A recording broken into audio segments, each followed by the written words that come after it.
Cześć, witajcie, z tej strony Kozaczek 111. Pokażę wam dziś Glocka.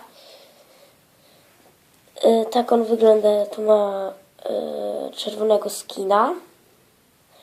Wczoraj wam wstawiłem filmik, jak on wygląda.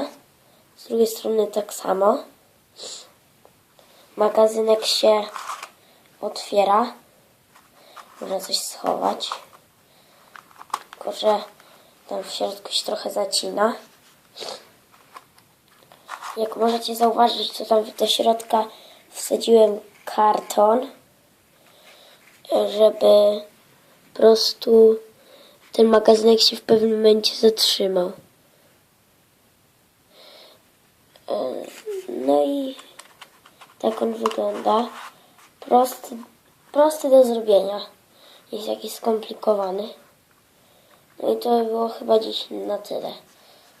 Więc pa.